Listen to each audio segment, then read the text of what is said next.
کہنے کا مطلب یہ ہے کہ منجمد سرمایہ کی شکل میں بھی اس کے پاس اثاثہ موجود ہو، صرف پیسے کی شکل میں صرف مال نہ ہو۔ اسی طرح سے تیسری شکل یہ ہے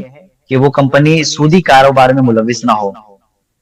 سودی کاروبار کے بھی مختلف شکلیں رائج ہیں۔ ایک شکل تو یہ ہے کہ کمپنی والے یہ کرتے ہیں کہ پیسے ہونے کے باوجود سود لے لیتے ہیں، قرض لے لیتے ہیں، اور قرض لینے کے بعد وہ یہ شو کرانا رہتا ہے تاکہ ہم انکم ٹیکس سے بچ سکیں۔ تو ایک شکل تو یہ رہتی ہے۔ دوسری شکل یہ رہتی ہے کہ پیسے ہوتے ہیں اپنے پاس، اس کو بینک میں جمع کروا دیتے ہیں، اور اس سے جو سود حاصل ہوتا ہے پھر اس سے وہ کاروبار چلتا ہے، کمپنی چلتی ہے۔ تو بہرحال تو کم سے کم جو ٹوٹل ایسٹس ہیں اس سے 33%، علماء نے جو قید لگائی ہے وہ 33% کی لگائی ہے، کہ 33% وہ سود کی جو کمائی آ رہی ہے یا پھر سود جو اس کے قرض جو اس کے اوپر چڑھا ہوا ہے وہ 33% سے کم ہو، جو ٹوٹل ایسٹس ہے اس کے مقابلے میں 33% سے کم ہو، تب تو جائز ہے۔ لیکن اگر اس سے زیادہ قرض اس نے لے رکھا ہو تو پھر وہ ناجائز ہے۔ اب 33% بھی جائز کیسے ہے؟ تو یہ علی الاطلاق جائز نہیں ہے، بلکہ اس کے لیے ضروری ہے، جیسا کہ مولانا اشرف علی تھانوی رحمۃ اللہ علیہ نے جو ہے اس کے لیے ایک شرط بیان کی ہے کہ جب کمپنی کی جو اینول میٹنگ ہوتی ہے، سالانہ میٹنگ ہوتی ہے، تو اس میں وہ اپنی آواز اٹھائے، اور آواز اٹھا کر اپنی طرف سے اتمام حجت کے لیے آواز اٹھا دے۔ اس کی شکل ایک یہ ہو سکتی ہے آسان شکل کہ وہ میل کر دے، میل کے ذریعے سے یہ کہہ دے کہ بھئی یہ جو کاروبار کا جو طریقہ ہے اور جو سودی لین دین ہے آپ کا، اس سے ہم راضی نہیں ہیں اور اس سے ہم خوش نہیں ہیں، اور اس کے خلاف ہم اپنی بات رکھتے ہیں۔ تو یہ شکل ہوتی ہے کہ اس کے تو پھر آپ اپنی ذمہ داری سے بری ہو جاتے ہیں، اگرچہ اس آواز پر اور آپ کے اس موقع پر عمل نہ کیا جاتا ہو، لیکن بہرحال آپ اپنی ذمہ داری سے سبکدوش ہو جائیں گے۔ اچھا، ماشاءاللہ۔ اور اسی طرح سے چوتھی، ہاں یہ چوتھی شرط باقی رہ گئی ہے، یہ 3 شرطیں ہو گئی ہیں۔ چوتھی شرط یہ ہے کہ انکم اسٹیٹمنٹ جو آتا ہے تو اس میں یہ سب پوری تفصیلات لکھی ہوئی رہتی ہیں کہ جو سودی جو منافع ہے وہ کتنا ہے۔ تو سودی منافع جتنا حاصل ہوا ہو تو اس کے پرسنٹیج کے حساب سے آپ اس کو بغیر ثواب کی نیت سے اس کو آپ صدقہ کر دیں۔ تو جو آپ نے صدقہ کر دیا بغیر ثواب کی نیت سے، تو اب جو آپ کے پاس منافع بچا ہے تو وہ آپ کے لیے حلال ہے۔ تو یہ 4 شرطیں ہیں۔ ان شرائط کا اگر پاس و لحاظ کیا جائے تو اسٹاک مارکیٹ میں انویسٹ کرنا ہو جاتا ہے۔ ماشاءاللہ، بڑے اچھے انداز میں آپ نے وضاحت کی ہے۔ یعنی اگر کسی اسٹاک کو بائی کرنا ہے، یعنی اس میں اگر کوئی انویسٹمنٹ یا سرمایہ کاری کرنا چاہتا ہے تو کسی کمپنی کو اگر پرکھنا ہے تو ان 4 شرطوں کو دیکھنا ہوگا، یہ نا سر؟ ہاں، تو جو یہ 4 شرطیں بڑی امپورٹنٹ ہیں کہ جو کمپنی ہے اس کی جو وہ کاروبار کر رہی ہے وہ شرعی طور پر صحیح ہے یا نہیں ہے، تو یہ ایک حلال کاروبار، بنیادی حلال کاروبار بیسک، ہاں حلال کاروبار۔ اور دوسری جو شرط تھی آپ کی، یہ بڑے امپورٹنٹ پوائنٹس ہیں، دوسری شرط کون سی تھی سر؟ وہ بھی ایک بار بتا دیجئے گا مختصر۔ یعنی اس کا منجمد اثاثہ، اس کے پاس جو منجمد اثاثہ ہو، جی۔ اور تیسری شرط ہاں بینک یا سود کی یعنی اس طریقے کا نہ ہو، 33% کا اس میں سودی کاروبار میں ملوث نہ ہو۔ بالکل، تھینک یو۔ تو